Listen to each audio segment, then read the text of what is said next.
Greetings from Bulgaria. I'm Vulkk. In the next following minutes, I would like to share my first impressions from Solo: A Star Wars Story. Today is 25th of May, and I've seen the movie for the first time just several hours ago. I've made up a improvised script here in front of me on my screen, which my patrons have already had a chance to see, and they know probably what I'm going to talk about. I have a few categories that I would like to split this semi pro, semi fake review. First, let's begin with the storyline. It is, yes, of course, a review that will contain very few minor spoilers. I'll do my best to restrain myself from revealing too much of the story and the plots, but there are quite a few things that I personally did not expect, even though I've seen all the trailers and I've read pretty much everything up until the last month or so when I completely stopped caring about the movie because I wanted to keep the latest and few remaining surprises active and available. So let's talk about the storyline. It was unexpected. Why? Because I knew that it's going to be something casual, and that's how the movie started. However, later on, as the plots and subplots started piling up together, it became something a lot different than what I personally expected. I personally expected to see the movie about Han winning the Falcon and getting familiar with the Falcon, and we actually had a chance to see, well, that, of course, but also quite a few other things as the story progressed. The story is dramatic and incorporates surprising moments in itself. I've already mentioned these few subplots that are very nicely integrated, or at least I think so, after my first viewing. There are, of course, quite a few details that I probably have missed. That's why I'm going to see it another time tomorrow, a second time tomorrow, and probably a third time somewhere in a week or two, because that's usually the amount of times I see every Star Wars movie for the past 3 years.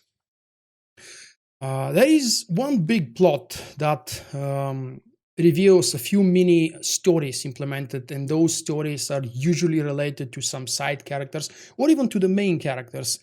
The Kessel Run was obviously part, because you've seen the trailers, and yes, the Kessel Run was a big part of the storyline, and I really love the way they explained this event because it's iconic and mentioned so many times in comic books, novels, and of course in the movies.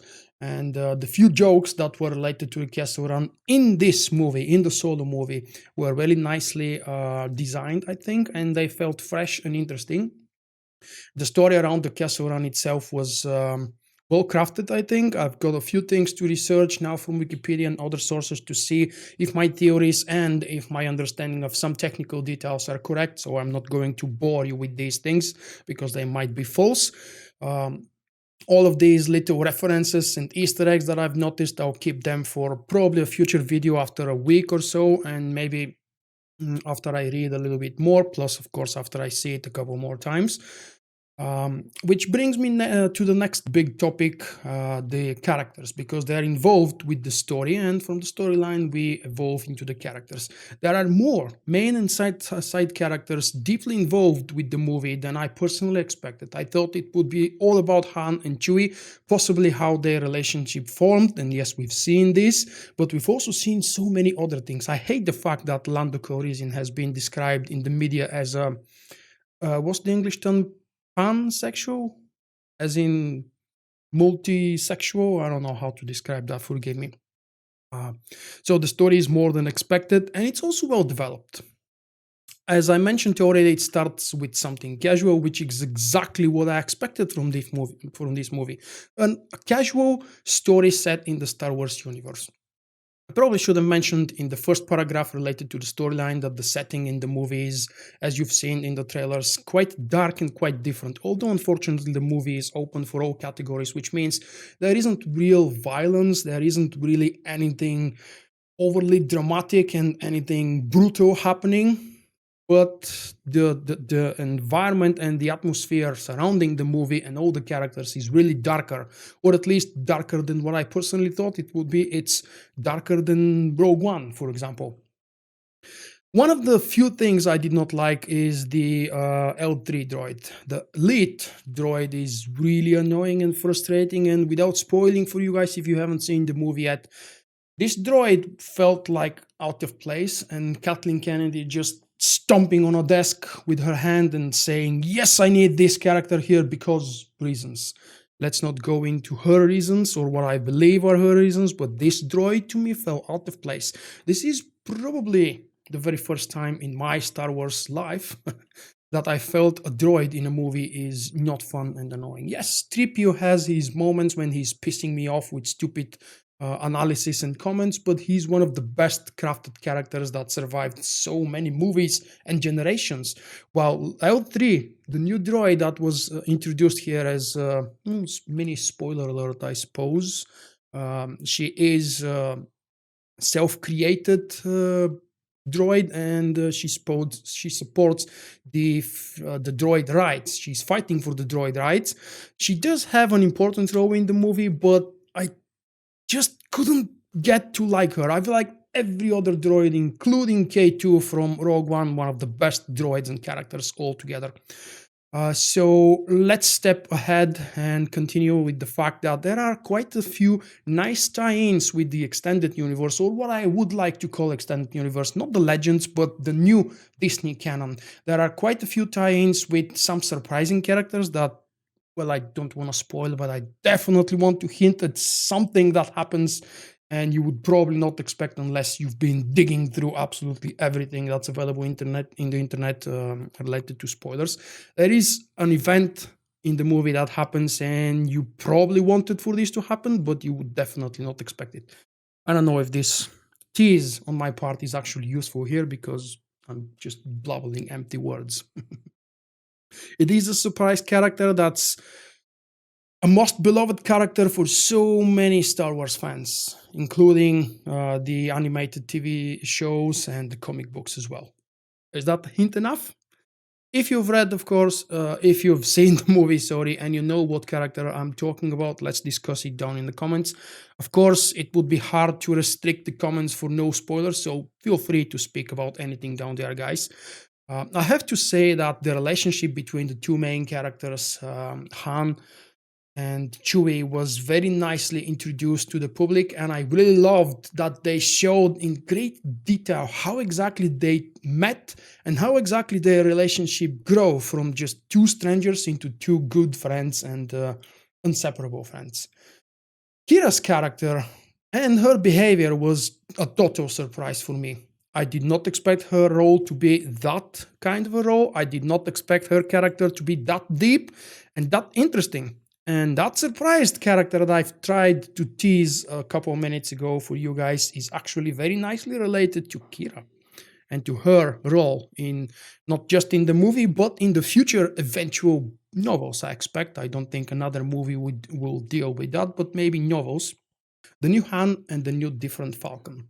Yes, from the very first moment you start watching the movie, it's more than obvious that Han is different. This isn't the Han Solo we know. He isn't even a Solo.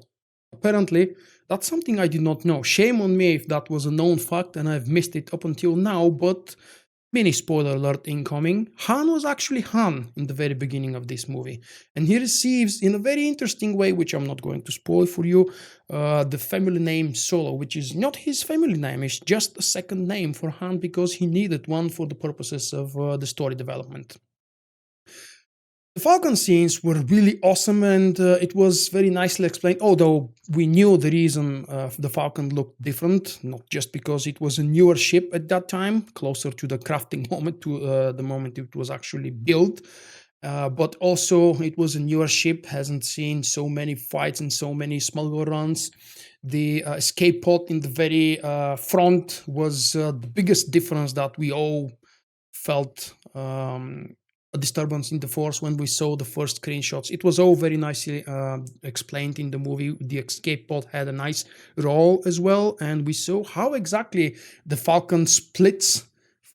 I mean, the pod splits from the Falcon and we never see it again. There is a reason for that. Let's talk a little bit about the visuals and the music. I want to say that just like with every Star Wars movie, it's ahead of its generation. The visuals are absolutely stunning, no doubt about that.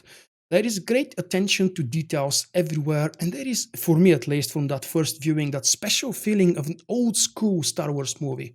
All the sets, all the weird characters and non-human individuals. It felt like they were just puppets. I don't know if there are. I have to see a few more documentaries, maybe when the Blu-ray is out. But what disturbed me to a very high level is that the soundtrack did not feel like a Star Wars soundtrack to me. Sometimes, of course. In some places, it felt more like a children's Disney movie, or maybe just Disney movie. That's disturbing to me.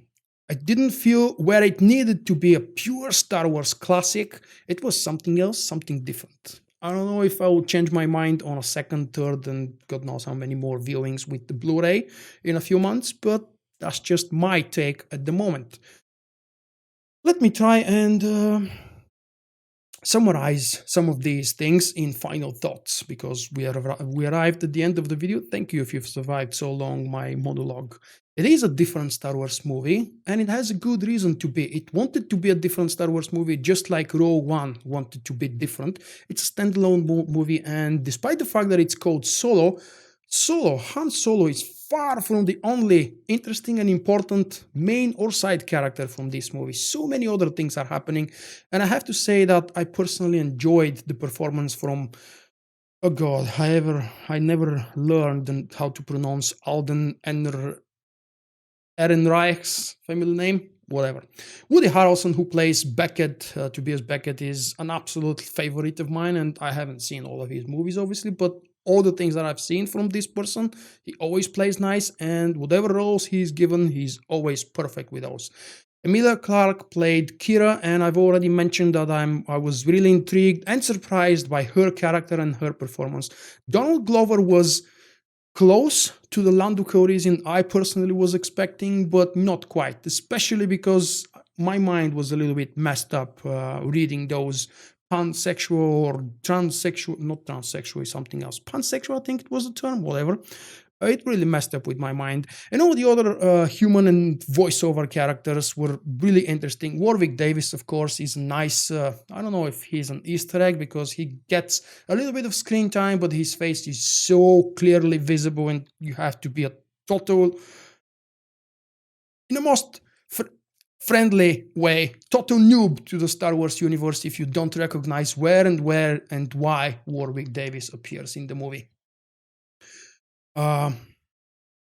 Of course, I mentioned in the beginning that I'm preparing a few articles. The first one will be related to this video, and it will be detailing my first impressions in a more blog-oriented and probably less scrappy, less improvised manner. Then I will have another article after my second or third viewing with a few Easter eggs and references that I've picked up, and I would like to share those for you just in case you guys have missed it.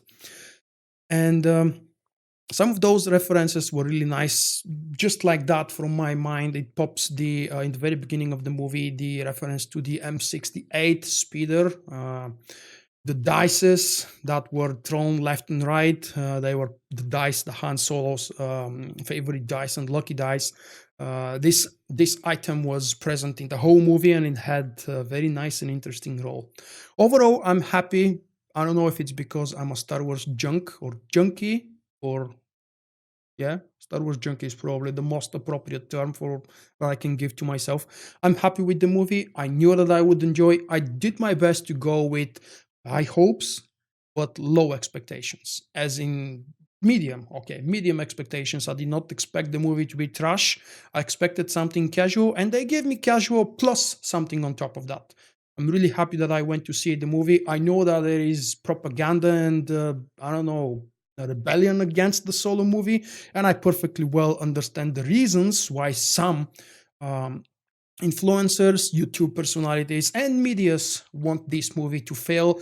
I don't support the damn droid L3 and the idea behind that droid. I think it's not pointless, but out of place. And one more thing. Apart from... Okay, let's not go there, because how should I frame this without spoiling it for you guys? The villains in the movie were a little bit pale and undeveloped. I think I can leave it at that. Maybe in future live streams where we'll get a chance to speak to each other directly, you on the chat and me directly on my screen. We'll talk a little bit more in details, and maybe in a future video where I do a more detailed spoiler full review, or maybe in a written form. I haven't decided yet. I'll be able to tell you all the other things that I wanted, but tried not to spoil for you guys because I'm recording this on the official premiere date, although probably many of you have already seen it on the pre-release date on 24th, maybe even earlier. Anyway, it's your time now. I hope that you've enjoyed my monologue, and I invite you to share your thoughts and your opinions about the movie. Have you seen it? What did you like, or what did you not like? If you haven't seen it, why not? Are you planning to? See you in the next one, guys. Bye bye. Thank you for watching. I hope you have enjoyed the video.